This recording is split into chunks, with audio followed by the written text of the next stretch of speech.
নমস্কার। রম্য গল্পমালায় সকল শ্রোতা বন্ধুদের জানাই স্বাগত। আপনাদের সাথে আমি রম্য মাইতি। শুভ নববর্ষের হার্দিক প্রীতি ও শুভেচ্ছা জানাই। আজ পরিবেশন করতে চলেছি সাহিত্যিক শীর্ষেন্দু মুখোপাধ্যায়ের লেখা মজাদার ভৌতিক গল্প ছায়ার লড়াই। অঙ্কনে গৌতম দাশগুপ্ত, গল্প পাঠে আমি রম্য মাইতি। আজকের গল্প ছায়ার লড়াই। বিশ্বম্ভর রোগা ভোগা নিরীহ মানুষ, ভারী ভীতুও বটে। তা সেই বিশ্বম্ভরের কাছে একদিন পোস্ট কার্ডে খবর এলো যে তার এক দূর সম্পর্কের জ্যাঠা সম্প্রতি মারা গেছেন। নদিয়ার সাতপুরা গাঁয়ে তার বসত বাড়ি, আর জমি জমার হক বর্তেছে বিশ্বম্ভর বিশ্বাসের ওপর। সে যেন অতি সত্বর গিয়ে সম্পত্তির দখল নেয়, নইলের অন্য বন্দোবস্ত হবে। বিশ্বম্ভরের অবস্থা এমনিতেই খারাপ, দিন আনি দিন খাই অবস্থা। রোজগার পাতি নেই, সামান্য জমি জমা যাও ছিল তাও মহাজনের কাছে বাধা। ভাগ্য ভালো যে সংসারে সে একদম একা, সম্বল একখানা কুঁড়ে ঘর আর যৎসামান্য তেজসপত্র। সুতরাং চিঠিটা একরকম ভগবানের আশীর্বাদ বলেই তার মনে হলো। তবে সাতপুরার জ্যাঠার কথা তার জানা ছিল না। পোস্টকার্ড পেয়েই প্রথম জানলো। প্রথমটাই ভেবেছিল কেউ তার সঙ্গে রসিকতা করেই হয়তো চিঠিটা লিখেছে। তারপর বিবেচনা করে দেখল তার মতো অধম মনীষীর সঙ্গে রসিকতা করার মতো লোকই বা কে আছে। আর পোস্টকার্ডে সাতপুরা ডাকঘরের ছাপও রয়েছে যখন, গিয়ে দেখে এলে হয়। বিশ্বম্ভরের জিনিসপত্র বিশেষ নেই, যা ছিল তা পাশের বাড়ির জিম্মায় রেখে দরজায় একটা তালা ঝুলিয়ে পুঁটুলি বগলে বেরিয়ে পড়ল যা থাকে কপালে। সঙ্গে চেনা দেওয়ার প্রমাণপত্র হিসেবে ভোটের কার্ডখানা সম্বল। সকালে বেরিয়ে সাতপুরা পৌঁছতে বিকেল গড়িয়ে গেল প্রায়। গাঁয়ের মোড়ল মশাই তার পরিচয় পেয়ে খুব গম্ভীর হয়ে বললেন, তাহলে তুমি নিবারণ দাদার ভাইপো? আমি বাবু সাচ্চা লোক, বেঁচে থাকতে গাঁয়ে কোনো অধর্ম হতে দেব না। তা যাও বাপু, নিজের জ্যাঠার সম্পত্তি বুঝে নাও গে।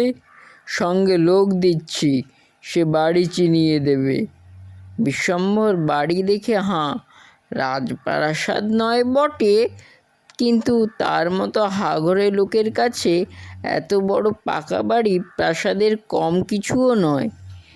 সঙ্গের লোকটা চাবি দিয়ে দরজা খুলে দিল, বলল, ব্যবস্থা সব ভালোই হে, আতান্তরে পড়বে না, যাও ঢুকে পড়ো। তা ঢুকেই পড়ল বিশ্বম্ভর। একতলা বাড়ি হলে কি হয়, গোটা চারেক বড় বড় ঘর, ভিতরে দর দালান, উঠোন, বাইরের দিকে দরজা, চওড়া বারান্দা, বাগানও আছে বড় সড়ো, না হোক 1-1.5 বিঘে জমি। ঘরে জিনিসপত্রের কোনো অভাব নেই। চৌকি আছে, খাট আছে, চেয়ার টেবিল আছে, আলনা আছে, মেলা বাক্স প্যাঁটরা আছে। রান্নাঘরে গিয়ে দেখলো গ্যাসের ব্যবস্থা আছে, চাল ডালও পাওয়া গেল।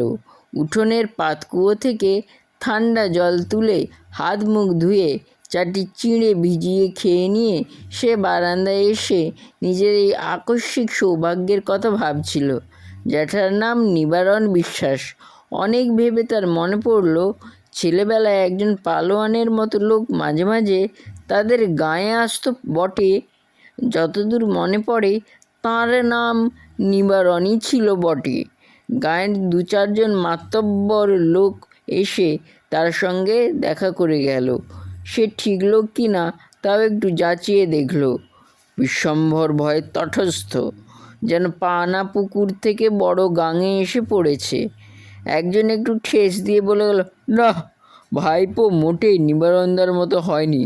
নিবারণদা কত ডাকাবুকো মানুষ ছিল। তা হবে। রাতে ডাল ভাত রান্না করে খেয়ে সে একখানা হ্যারিকেন জেলে শোয়ার ঘরে এসে আরাম করে বসলো। তার ভারী একটা আনন্দ হচ্ছে। রোজ সকালে উঠে পেটের চিন্তা করতে হবে না, ধারবাগির খোঁজে হন্যে হয়ে ঘুরতে হবে না। উচ্চবৃত্তি বোধহয় এবার খুঁজল। হঠাৎ একটু আঁতকে উঠল বিশ্বম্ভর। হ্যারিকেনের আলোয় সামনের দেওয়ালে একটা বেশ লম্বা চওড়া লোকের ছায়া পড়েছে। লোকটা ডন দিচ্ছে হুপ হপ করে। বিশ্বম্ভর তো হাঁ। কি কাণ্ড রে বাবা! সিঁটিয়ে বসে সে দেখল লোকটা 200 ডন দিয়ে উঠে নিজের হাত, পা, বুক সব 2 হাতে মালিশ করে নিয়ে ফের 200 বৈঠকি দিল। বড় বড় শ্বাসের শব্দ শুনতে পাচ্ছে বিশ্বম্ভর। বৈঠক শেষ করে লোকটা হঠাৎ কুঁজো হয়ে 2 উরুতে থাবড়া মারতে মারতে বলে উঠল, চলে এসো। সঙ্গে সঙ্গে দেওয়ালের অন্য ধার থেকে আর একটা পেল্লায় চেহারায় ছায়া এগিয়ে এলো। তারপর 2 ছায় সে কি কুস্তি! ধুন্ধুমার কাণ্ড যাকে বলে। এ ওকে তুলে আছাড় মারে, তো ও একে তুলে পটকে দেয়। 2 জনের হুমহাম শব্দে বাড়ি একেবারে সরগরম। ভয়ে কুঁকড়ে গিয়েছিল ঠিকই, তবে বিশ্বম্ভরের কুস্তি দেখতে তেমন খারাপও লাগছিল না। কুস্তিতে যে কত রকমের প্যাঁচ পয়জার আছে তা জানাও ছিল না তার। প্রথমটায় ভেবেছিল হ্যারিকেনটা নিভিয়ে দেবে, কিন্তু সেটা আর করেনি। রাত প্রায় 12টা অবধি কুস্তি করার পর 2 পালোয়ান ক্ষান্ত দিল, আর বিশ্বম্ভরও হ্যারিকেন কমিয়ে ঘুমিয়ে পড়ল। পরদিন আবার একটু রাতের দিকে ওই কাণ্ড, 2 জন পালোয়ানের লড়াই। আজ আরও নতুন নতুন সব প্যাঁচ, নতুন ধরনের ল্যাং মারা, নতুন সব রদ্দা। বিশ্বম্ভর খুব মন দিয়ে দেখতে লাগলো। ভয় ডর উবে গেছে, বরং বেশ নেশাই হচ্ছে তার। পরদিন বিশ্বম্ভর একেবারে কোণের ঘরে পালোয়ান জ্যাঠামশাইয়ের মুগর, বারবেল, ডাম্বেল, ডন মারার খড়ম সব খুঁজে পেল। একটু লজ্জা করছিল বটে, কিন্তু চট করে কয়েকটা ডন বৈঠক করে নেওয়ার লোভও সামলাতে পারল না সে। তবে অনভ্যাসে হাড়গুলো সব মড়মড় করে উঠল, হাত পা ভরে গেল, আর রাতে হলো গায়ে প্রচণ্ড ব্যথা। তবে দেওয়ালে 2 পালোয়ানের ছায়ার কুস্তি রোজই চলতে লাগলো। রোজই খুব মন দিয়ে দেখে বিশ্বম্ভর, এবং সকালে বিকেলে রীতিমতো ঘরের কোণে গিয়ে ব্যায়াম করে। কয়েকদিনের মধ্যেই তার খাওয়া 2 গুণ 3 গুণ বেড়ে গেল, আর রোগা রোগা হাতে পায়ে যেন ডুমো ডুমো মাংস ফুটে উঠতে লাগলো। বুকখানা যেন ঠেলে উঠল পালোয়ানদের মতো। গায়ের লোক বলাবলি করতে লাগলো, না হে, এ নিবারণ দাদার উপযুক্ত ভাইপোই বটে। এরপর যে ঘটনা ঘটল সেটা সাংঘাতিক। এক রাতে হঠাৎ প্রথম পালোয়ানের ছায়াটা তাকে ইশারা করে উঠে আসতে বলল।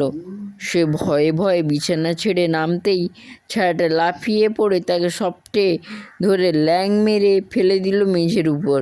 কিন্তু বিশ্বম্ভর আর আগের মতো রোগা দুর্বল নয়। সেও লাফিয়ে উঠে পাল্টা প্যাঁচ কষে ছায়াটাকে লড়াই দিতে লাগলো। ছায়াটা বলল, সাবাস বিষয়ে। এই রকম রোজই হতে লাগলো। আর হতে হতে বিশ্বম্ভর দিব্যি মুগরের মতো হাত পা বানিয়ে ফেললো। পেল্লায় বুকের ছাতি। গাঁ শুদ্ধ লোক তাকে বাহবা দিয়ে বলল, এ তবে আর কি! নিবারণ দাদা যাকে কোনো দিন হারাতে পারেনি, সে নবকুমার এবার লড়তে আসছে গাঁয়ে। যদি তাকে হারাতে পারো তাহলে খালু মহাজন 10,000 টাকা প্রাইজ দেবে। শুনে তো বিশ্বম্ভর ভয়ে অস্থির, কিন্তু নিবারণ জ্যাঠার ছায়া অভয় দিয়ে বলল, নবকুমারের অস্ত্র হচ্ছে ওর পেল্লায় পেট। ওই পেট দিয়ে চেপে ধরেই ও সবাইকে হারায়। তুই ওর পেটে এড়িয়ে চলিস, তাহলেই হবে। লড়াইয়ের দিন গাঁ ভেঙে পড়ল আখড়ায়। বিকট গর্জন করতে করতে নবকুমার নেমে পড়ল আসরে। বিশ্বম্ভরকেও ঠেলে নামিয়ে দিল গাঁয়ের মাতব্বররা। প্রথম দিকে বিশ্বম্ভর বিশেষ সুবিধা করে উঠতে পারছিল না বটে। নবকুমারের গায়ে অসম্ভব সাংঘাতিক জোর, প্যাচ পয়জারও জানে ভালো। কিন্তু বিশ্বম্ভর একটু চালাকি করে হঠাৎ দূরে সরে গিয়ে তারপর খ্যাপা ষাঁড়ের মতো তেড়ে গিয়ে নবকুমারকে বিস্মিত করে তার পেটে একটা ঢু মারল। কামানের গোলার মতো সেই ঢুঁ খেয়ে নবকুমার সেই যে চিৎপাত হলো। তারপর উঠল 3 মিনিট বাদে। ততক্ষণে লড়াই শেষ। বিশ্বম্ভরের জয়ের ধ্বনিতে সাতপুরায় তখন কান পাতা দেয়। কেমন লাগলো আজকের এই গল্প? কমেন্ট বক্সে অবশ্যই লিখে জানান। গল্পটি ভালো লাগলে লাইক এবং শেয়ার করতে ভুলবেন না। পরবর্তীকালে নিত্য নতুন নানা ধরনের গল্প কবিতা শুনতেই এখনই আমার চ্যানেলটি সাবস্ক্রাইব করে আমার পাশে থাকুন। ধন্যবাদ।